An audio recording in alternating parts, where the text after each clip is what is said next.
नमस्कार, खबरिया टॉप में आप सभी का स्वागत है। मैं कुमार रवि।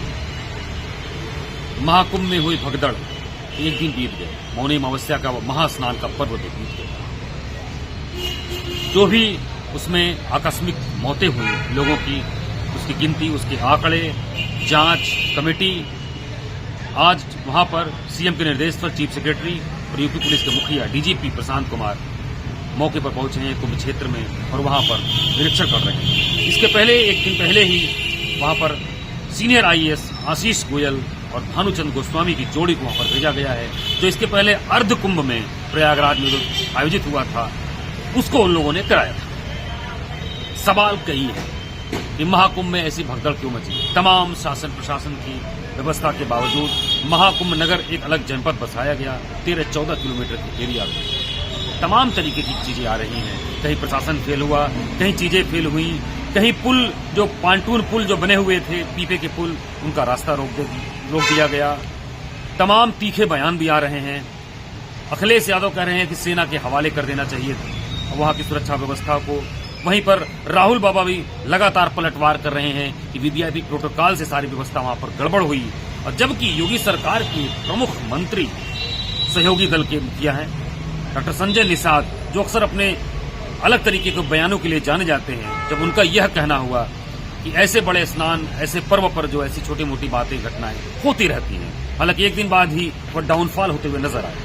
आइए इन सब बातों से इतर, इन सारे वाद विवाद या इस तरीके की जो भी गतिविधियां चल रही हैं उनसे इतर हम एक ऐसे शख्स से बात करते हैं जो अक्सर हमारे वीडियो में हमारे सहयोगी बनते हैं। और अच्छी बात यह रही कि अभी ये 2 दिन पहले ही इस दौरान वहां पर 2-3 दिन का महाकुंभ क्षेत्र में ये प्रवास कर वहां पर आए हैं।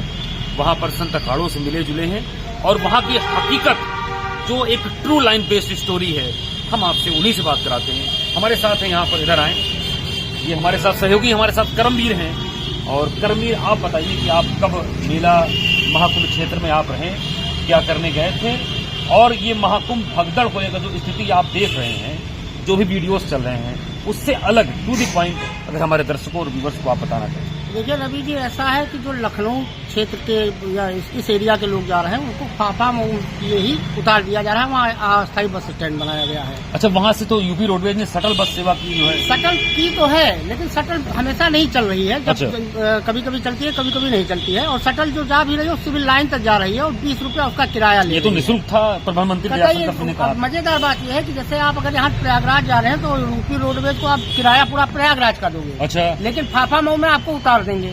और फाफा मऊ से मुझे लग रहा है कि 10-12 किलोमीटर सिविल लाइन, उसके बाद सिविल लाइन तक अगर आपको जाना है तो उसका 20 रुपया एक्स्ट्रा दीजिए आप शटल को, फिर आपको सिविल उतार देगी।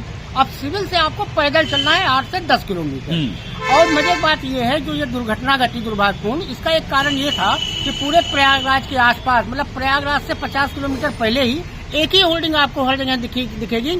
संगम तट 5 किलोमीटर, संगम तट 10 किलोमीटर, संगम तट 20 किलोमीटर। देखा गया तो बताया गया कि कई सेक्टर में उसको इस तरीके से बांटा गया था। बहुत सारे घाट बने हैं, लेकिन और घाटों का कहीं कोई जिक्र ही नहीं है। सब जगह खाली संगम तट का जिक्र है। जो ये हादसा घटा उसके पीछे एक रीजन यही है कि हर आदमी संगम तट जा रहा था। संगम तट पर एक सबसे बड़ी समस्या क्या हुई, जो ये दुर्घटना घटी, नदी के पानी को और आम आदमी को अगर आप एक जगह रोक दोगे, भीड़ को अगर आप एक जगह नहीं रोक दोगे और फ्लोटिंग नहीं होगी इसमें, तो निश्चित तौर पर ऐसे हादसे होने ही होने। चाहे वो पानी हो तो बाढ़ आ जाएगा, और जनता अगर एक जगह रुक जाएगी तो ऐसे हादसे हो जाएंगे। दूसरी समस्या वहाँ पर क्या नजर आई, बत्ती वहाँ कट रही है, दिन में भी कट रही है, रात में कट रही है। तीसरी समस्या ये है, जो पुलिस की ड्यूटी लगाई गई है वो सब नए हैं और कहीं भी कोई मानचित्र नहीं लगाया गया है कि आप किस सेक्टर में कहाँ से जाएंगे।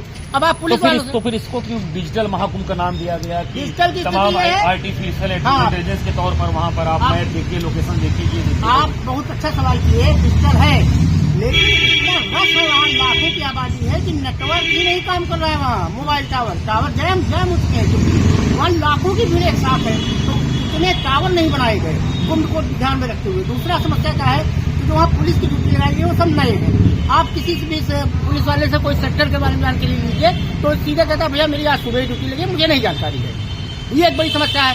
दूसरा जो खोया पाया विभाग है, क्योंकि खोए का तो रिकॉर्ड है, पाए का कोई रिकॉर्ड नहीं है।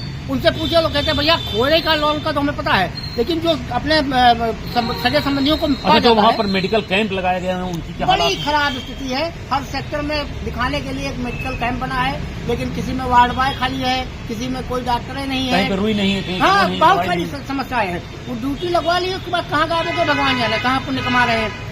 इसके अलावा एक और सबसे बड़ी समस्या दिखी तो वहाँ जो सेक्टर बनाए गए हैं वो बहुत दूर दूर बनाए गए हैं। दूसरा क्या है, अभी भी बहुत सारी जमीनें वहाँ खाली है, अभी 30% काम ही नहीं हुआ है कुंभ में, वो बांस बल्ली पड़ी हुई है।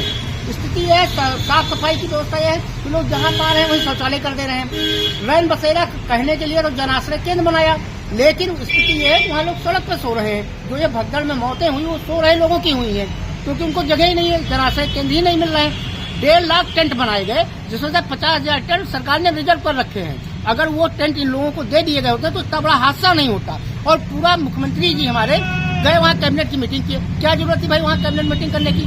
दूसरा, अधिकारियों का दोष इसलिए मैं नहीं दूंगा क्योंकि वहाँ रोज पर डे 10 से 50 आदमी वीवीआईपी जा रहा है। सारा अधिकारियों का दिमाग, सारा उनका संसाधन उन वीवीआईपी उन्हें इस बात का डर भी रहता है ड्यूटी के दौरान अगर कहीं से कोई दिक्कत हो गई तो। हाँ, वीवीआईपी को स्नान कराने चला जा रहा है। दूसरा, आम आदमी 15 किलोमीटर 20 किलोमीटर पैदल चल के जा रहा है, जो वो जहाँ जा पा रहा है लुढ़क जा रहा है। और वीवीआईपी को आप घाट तक वहाँ कार उनकी जाने दे रहे हो तो, और माननीय मुख्यमंत्री हर चौथे दिन वहाँ पहुँच जा रहे हैं, तो सारा अधिकारी अमला जो है प्रोटोकॉल देने में फंस जाता वहाँ है। के मंत्री और है नंद गोपाल गुप्ता नंदी जी, क्या वो तो रोज जाते हैं, उनका रोज का काम है जाना। लेकिन जब आप सारा अधिकारी का अमला जो है वो वीवीआईपी प्रोटोकॉल में लग जाएगा तो आम जनता को शुद्ध लेने के लिए उसका समय ही नहीं है भाई। ये कहा जाएगा कि वहाँ पर जो परंपरागत तरीके से अभी तक कुंभ और महाकुंभ होता आया है, हम लोगों ने इसके पहले कई बार देखा, हम लोग वहाँ पर पढ़े लिखे हैं, अध्ययन किए हुए हैं।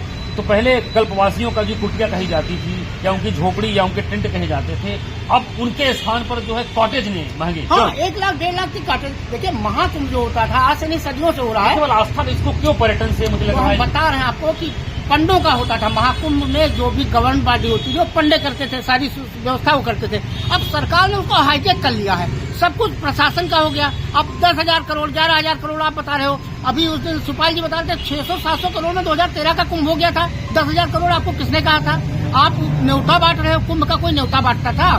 मैंने एक जगह पढ़ा कि 1902 या 3 में जब महाकुंभ हुआ था, उस दौरान जो वायसराय गवर्नर थे उनको पंडित मदन मोहन मालवीय ले गए थे कुंभ घुमाने। तो उन्होंने पूछा वायसराय ने चकित होकर कि इतना बड़ा कुंभ की जानकारी कैसे लोगों को होती है जो पूरे देश के लोग इकट्ठा हो जाते हैं। तो मदन मोहन मालवीय जी ने जेब से अपने पत्रा निकाला और कहा 2 आने में जानकारी हो जाती है। ये पत्रा देखते हैं कि कौन से मुहूर्त में महाकुंभ लग रहा है, वो अपने आप ऑटोमेटिक आ जाते हैं। आपने उसको ब्रांडिंग कर दी, खाली आप उसको आर्थिक उसका पक्ष बताने लगे कि 1.5 लाख करोड़ रुपए की आर्थिक वो होगा, बिजनेस होगा।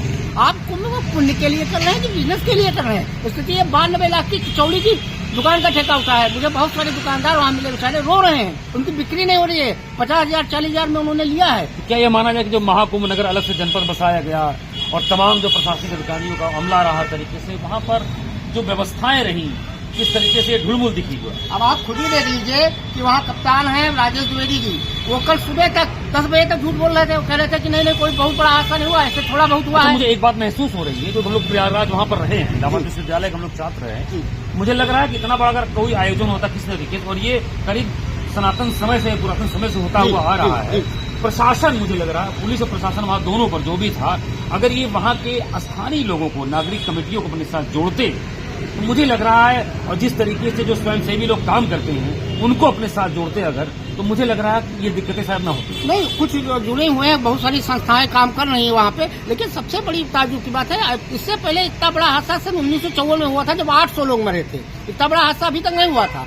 2013 में भी हुआ था, 50,000 लोग मरे थे। अब जो ये आंकड़ा दे रहे हैं 30 का, ये आंकड़ा भी गलत है।